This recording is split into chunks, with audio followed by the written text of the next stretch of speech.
Assalamualaikum warahmatullahi wabarakatuh. Salam sejahtera untuk kita semua.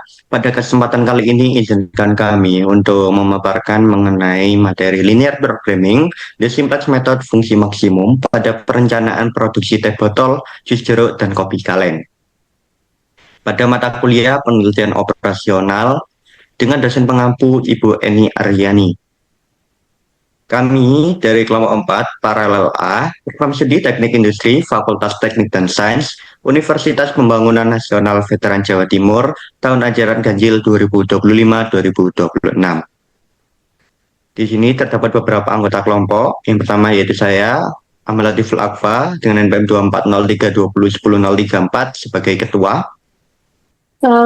Nama saya Aulia Bunga Lestari dengan NPM 240320101002 sebagai wakil ketua.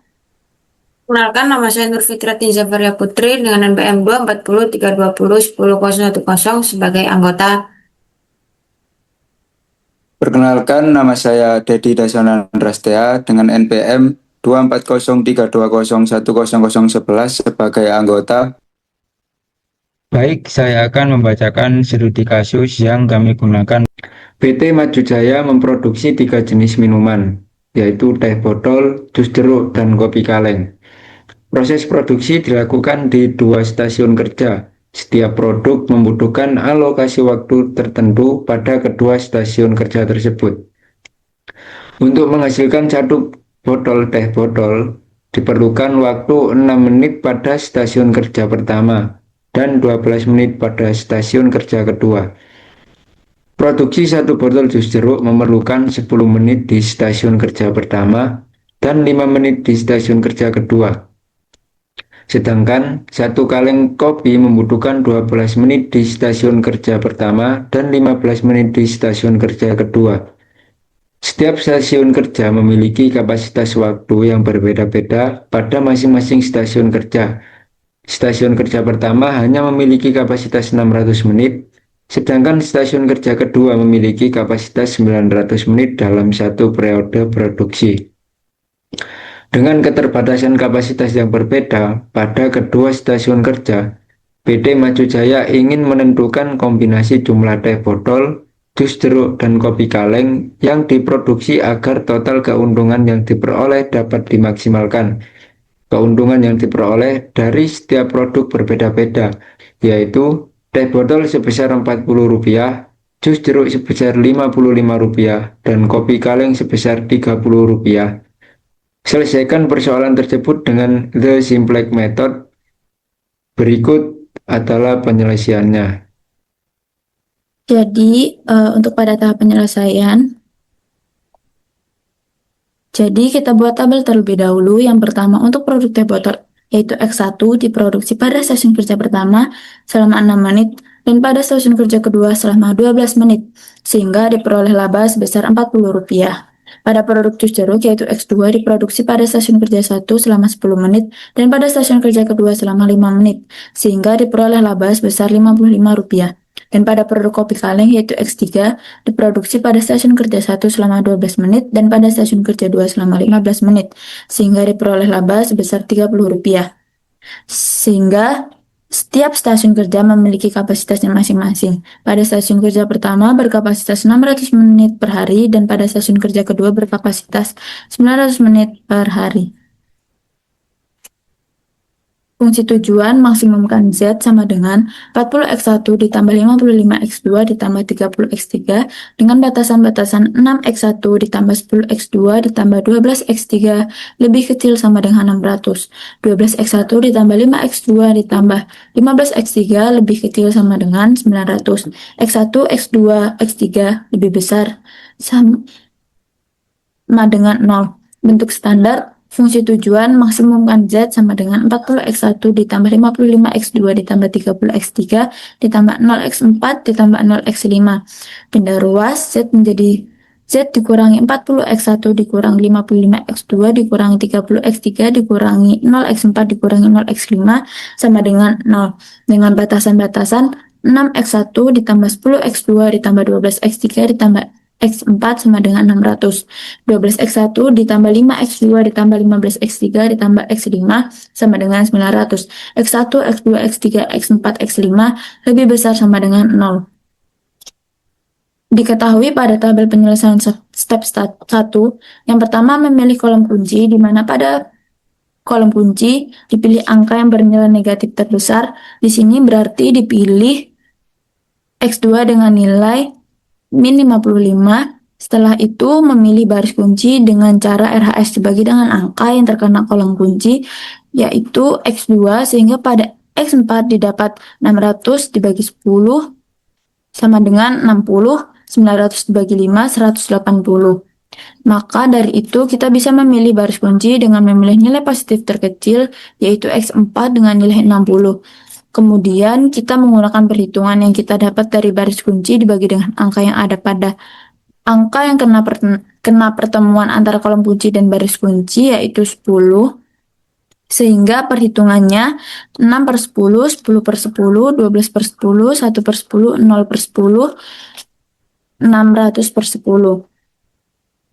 Untuk yang selanjutnya pada cara kedua, ZC min CC, pada baris pertama adalah angka pada baris ZC min CC itu sendiri. Pada baris kedua merupakan angka pada baris kunci, kemudian angka minus 55 adalah angka pada baris ZC min CC yang terkena kolom kunci. Jadi untuk perhitungannya adalah min 40 dikurangi minus 55 dikali 3 per 5 hasilnya itu minus 7. Minus 55 dikurangi minus 55 dikali 1 hasilnya itu 0 sampai dengan 0 dikurangi minus 55 dikali 60 hasilnya 3.300. Kemudian pada perhitungan baris 2, baris pertama adalah angka pada baris X5, baris kedua merupakan angka pada baris kunci, kemudian angka 5 adalah angka dari baris X5 yang terkena kolom kunci. Jadi untuk perhitungannya adalah 12 dikurangi 5 dikali 3 per 5 hasilnya 9, 5 min 5 dikali 1 hasilnya 0 sampai dengan 900, min 5 dikali 60 hasilnya 600. Perhitungan sebelumnya masih terdapat minus pada nilai ZC min CC, maka dilanjutkan pada step yang kedua. Dan nilai pada perhitungan sebelumnya dimasukkan pada tabel, lalu dapat dihitung dengan langkah yang pertama, memilih kolom kunci, di mana pada kolom kunci dipilih angka yang bernilai negatif terbesar. Di sini berarti dipilih X1 dengan nilai min 7. Setelah itu, memilih baris kunci dengan cara RHS dibagi dengan angka yang terkena kolom kunci, yaitu X1. Sehingga pada X2 terdapat 60 dibagi 3 per 5 sama dengan 100. Pada X5 terdapat 600 dibagi 9 sama dengan 200 per 3. Maka dari itu, kita memilih baris kunci dengan memilih nilai positif terkecil, yaitu X5 dengan nilai 200 per 3. Kemudian, kita menggunakan perhitungan yang kita dapat dari baris kunci dibagi dengan angka yang ada pada angka pertemuan antara kolom kunci dan baris kunci, yaitu 9. Sehingga perhitungannya yaitu 9 dibagi dengan 9, 0 dibagi 9, 9 dibagi 9, min setengah dibagi 9, 1 dibagi 9, 600 dibagi 9.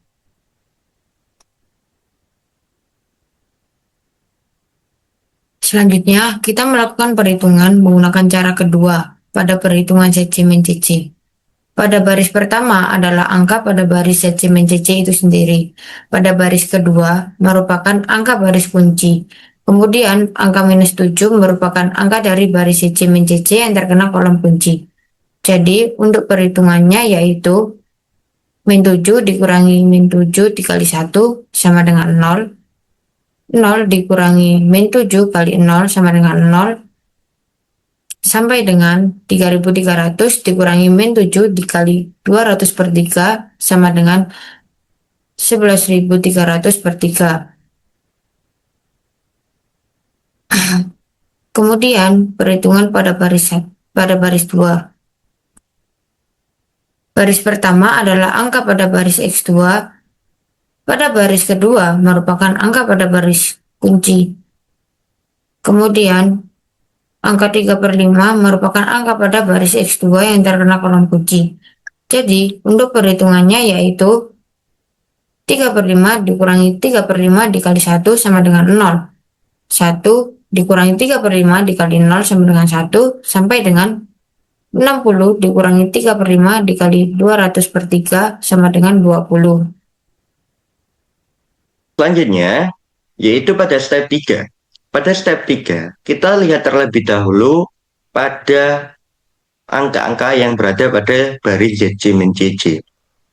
Dapat kita lihat bahwa angka-angka pada baris ZC min CC bernilai positif dan juga terdapat bernilai 0.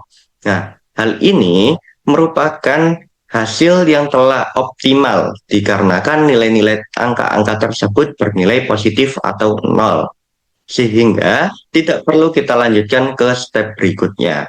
Maka dari itu dapat kita analisis bahwa nilai dari X1 yaitu sebesar 200/3, nilai dari X2 sebesar 20, dan nilai X3 sebesar 0, serta nilai Z sama dengan 11.300/3 atau kita sederhanakan menjadi 3.767.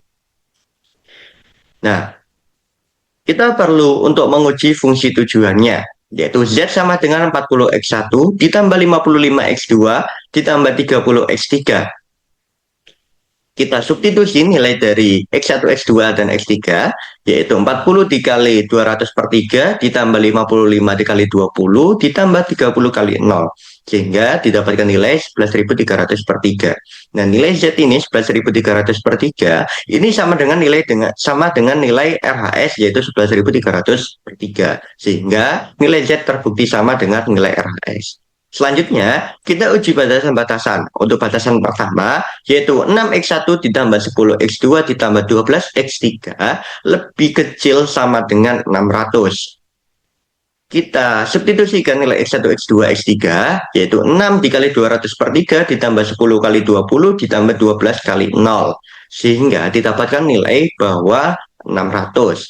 Nah, nilai 600 ini lebih kecil sama dengan 600, sehingga hal itu terbukti sama. Selanjutnya kita uji batasan yang kedua, yaitu 12X1 ditambah 5X2 ditambah 15X3 lebih kecil sama dengan 900. Kita masukkan atau kita substitusi nilai X1, X2, X3, yaitu 12 dikali 200/3 ditambah 5 kali 20 ditambah 15 kali 0. Kita dapatkan hasil 900, di mana nilai 900 yaitu lebih kecil sama dengan 900, yaitu terbukti sama. Nah, selanjutnya yaitu kesimpulan. PT Maju Jaya sebaiknya memproduksi teh botol sebanyak 67 botol, jus jeruk sebanyak 20 botol, dan tidak perlu memproduksi kopi kaleng agar diperoleh total keuntungan yang maksimum, yaitu sebesar Rp3.767. Baik, cukup sekian penjelasan dari kami. Kurang lebihnya mohon maaf. Terima kasih.